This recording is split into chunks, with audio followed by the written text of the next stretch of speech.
এবারের আন্দোলনে আমরা বলবো, যারা চাঁদাবাজি করেন, সন্ত্রাসী করেন, দুর্নীতি করেন, আল্লাহর রাস্তে আপনারা দূরে থাকবেন।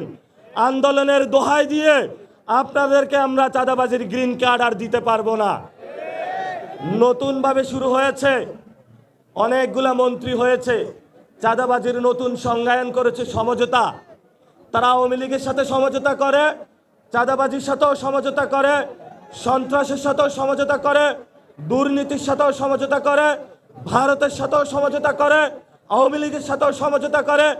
এই নব্য সমঝোতাকারীদের আমাদের বয়কট করতে হবে ইনশাআল্লাহ। আমাদেরকে কথা বললে কথা বলেন নাকি তাদের চুলকানি শুরু হয়ে যায়। নাসিরউদ্দিন পাটোয়ারি এমনি ভালো, শুধু বিএনপির সম্পর্কে না বললেই তার হইল। আরে ভাই, আমি বিএনপি নিয়ে বলতে চাই না, আমি চাঁদাবাজদের নিয়ে বলতে চাই, সন্ত্রাস নিয়ে বলতে চাই, দুর্নীতি নিয়ে বলতে চাই। যদি তোমার দলে এগুলা থাকে দ্রুত তাদেরকে বের করুন, না হলে আজকে যেমন মানুষ বলছে আব্বাস চাঁদাবাজ, কালকে বলবে বিএনপি চাঁদাবাজ। সময় কিন্তু এখন বেশি নাই। অনেকের গায়ে একটু শিউরে উঠে যে আব্বাস চাঁদাবাজ বললে যে একজন ব্যক্তিকে এত অ্যাটাক করা হয়। এটা কোনো ব্যক্তি আব্বাস না, এটা পুরো বাংলাদেশের তাদের চিত্র ফুটে ওঠে একটা ব্যক্তির মধ্যে দিয়ে। রংপুরে নতুন একটি বিজয়ের সূচনা হয়েছে, সেটাকে আপনারা টের পেয়েছেন? সেটা হলো আওয়ামী লীগের যে দোসর ছিল জাতীয় পার্টি, সেটা রংপুর থেকে ওয়াশ আউট হয়ে গিয়েছে এবং তারা বিরোধী দল হিসাবে সংসদে অ্যাক্ট করলো। তারা ছিল গৃহপালিত বিরোধী দল। রংপুরবাসী তাদেরকে লাল কার্ড দেখিয়েছে। জাতীয় পার্টি বহুত কথা বলতো, বাংলাদেশের কোথাও জায়গা না পাইলে নাকি তাদের রংপুরে জায়গা হবে।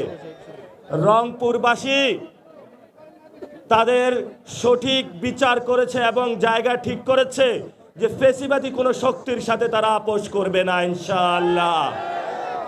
প্রিয় রংপুরবাসী, আমরা বাংলাদেশের খুব সংকটের মুহূর্তে যাচ্ছি। আগামীকাল সংসদ অধিবেশন শুরু হচ্ছে। আগামীকাল বাংলাদেশে সিদ্ধান্ত হবে বাংলাদেশ কি গণতন্ত্রের পক্ষে যাবে নাকি স্বৈরতন্ত্রের পক্ষে যাবে। যদি আগামীকাল বাংলাদেশ স্বৈরতন্ত্রের পক্ষে যায়, আমাদেরকে আরেকটি বিপ্লবের প্রস্তুতি রাখতে হবে ইনশাআল্লাহ।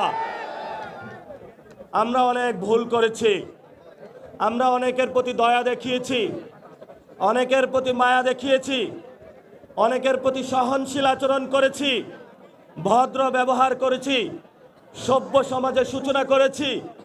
কিন্তু আমাদের যে দুর্বলতাকে আপনারা নিয়ে বাংলাদেশ আওয়ামী লীগের পুনর্বাসন, চুপ্পুর যে ভাষণ সংসদে বাজানোর প্রচেষ্টা করছেন, আওয়ামী লীগের অফিস খোলার চেষ্টা করছেন, এই সকল পায়তারা যদি চালনা আপনারা রাখেন, তাহলে আপনাদের বিরুদ্ধে আমাদের যুদ্ধ অবতীর্ণ হতে হবে ইনশাআল্লাহ। গতবারে আমরা একটা ভুল করেছিলাম, আন্দোলনে অনেকে স্টেক নিয়ে বাংলাদেশের জনগণের উপরে চাঁদাবাজির মহাসাম্রাজ্য চালিয়েছিল, সন্ত্রাস চালিয়েছিল, দুর্নীতি চালিয়েছিল।